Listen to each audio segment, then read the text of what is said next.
And welcome back to the show. Project Renewal is a New York City-based leading not-for-profit organization with the mission of ending the cycle of homelessness by empowering individuals and families to renew their lives with health, jobs, as well as homes.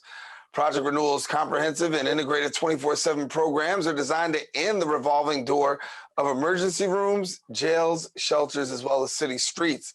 Now, with a staff of over 900 people and an annual budget of $82 million, Project Renewal is one of the largest social service not-for-profits in New York City. And here now to share a little bit more about Project Renewal is the manager of the Mobile Medical Division. And we welcome Jermaine Pope. And Jermaine, good to have you here. Thank you guys for having me. I appreciate it. Thank you. And so for those that may not be so familiar, give us a little insight and share with us a little bit about the organization.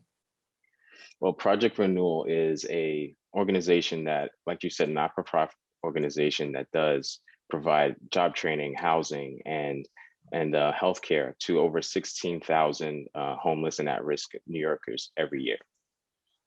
My part of that is the mobile healthcare unit. We have vehicles that go out and service the community to provide healthcare to this at-risk community all over the 5 boroughs of New York City.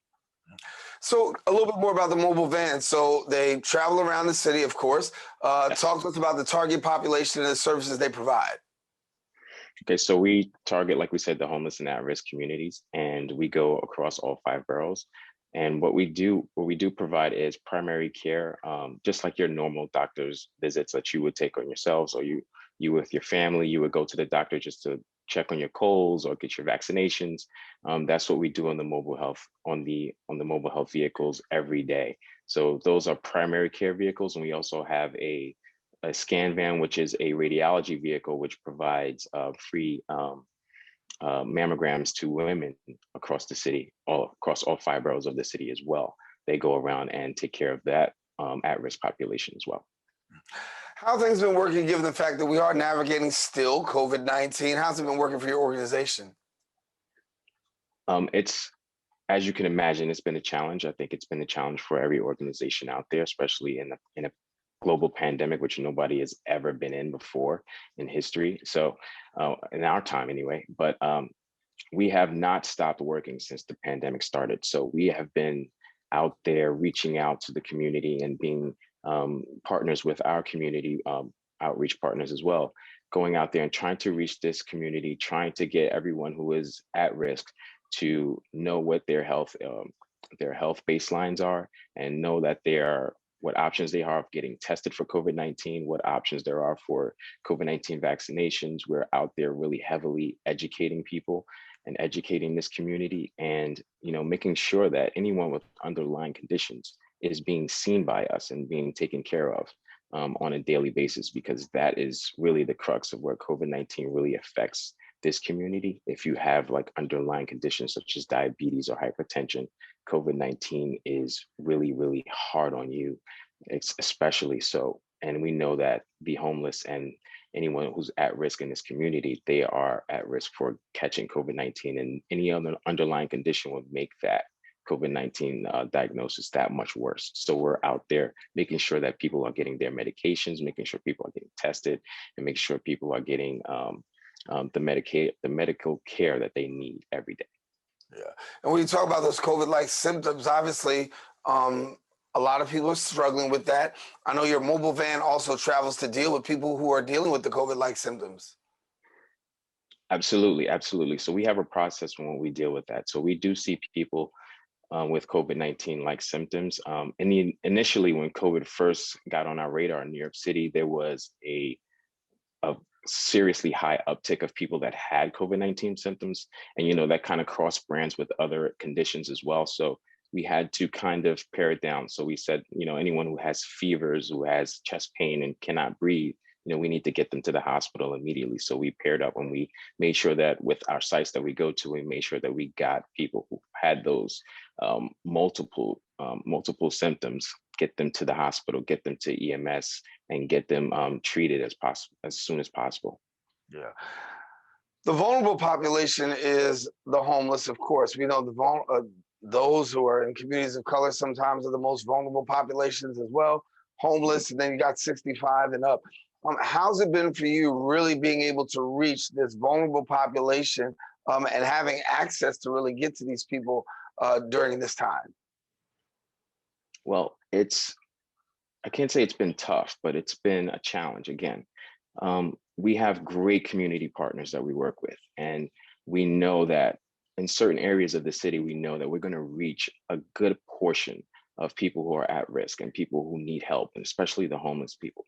So we know that we're going to reach them, but the challenge is getting them to be comfortable, getting on our van and telling us, what's going on with them, and that's a challenge. So it's important for us to be there every day, and that's one of the main things that we stress, is that we're there every day. As part of my role is to make sure that these vehicles are on the road every day, being at these sites, and that we are a recognizable force out there, and that they know that we're their help. So once we break those barriers, that they know we're there to help them and not there to harm them, and not there to create some type of test on them, or create or be some type of outside force that's going to hurt them. Once they know that we're there to help them, then we can delve into their issues, and they can tell us whether or not they're diabetic, and if they're taking their insulin, if they need insulin, and they can come to us weekly, daily, and get their insulin if they need that, or if they have hypertension and they need that blood pressure medication.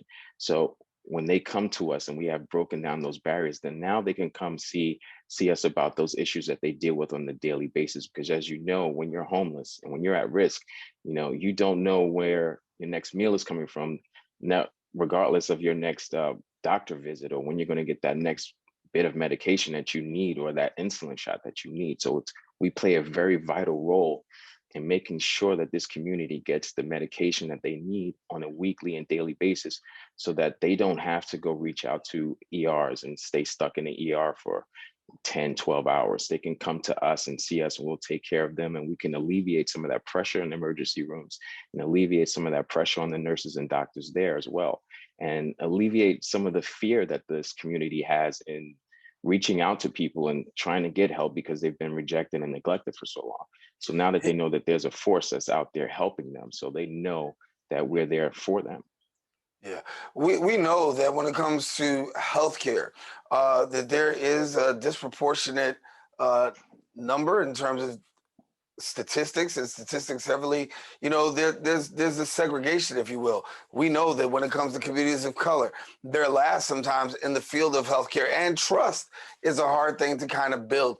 Give us a little bit about that trust. You spoke a little bit about that earlier, about building that trust, and how much it takes to build that trust, so that way you can have these conversations and give people the services that they really need.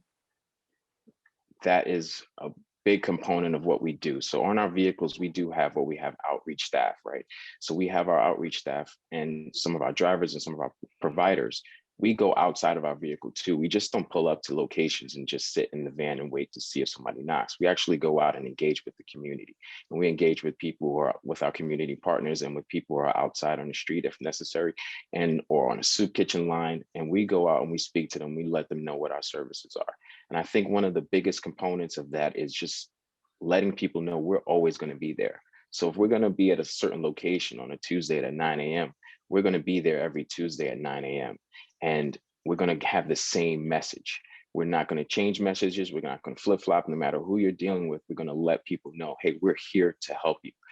This is a service here that you can utilize to get your medication, or to be seen, or to get a vaccination, or to answer any questions that you may have. Hey, matter of fact, if you just want to get on and have a conversation with us, sure, if we have time to have a 5-minute, 10-minute conversation with you, we will do that, just to break down those barriers, because it's really, really hard for someone who's at risk, or someone who's been homeless, especially long term. It's really hard for them to trust some of the social services that exist out there. Sometimes they believe, sometimes they don't believe, sometimes they think it's just a temporary fix, and this is just going to go away. But we believe in going out there and being consistent every week, every day, as much as we can, to be out there and let this community know that we're here for them. Yeah. Jermaine Pope, who is the fleet manager of the mobile medical division at Project Renewal. Thank you so much for being with us, Jermaine. Appreciate that, Darren. Thank you very much for having me. Hey, keep hitting the streets, brother. Keep hitting the streets. Thanks much. Listen, want to let you know for more information, you can visit their website at projectrenewal.org. Once again, projectrenewal.org. Also follow them on Facebook and Twitter at Project Yes. Renewal.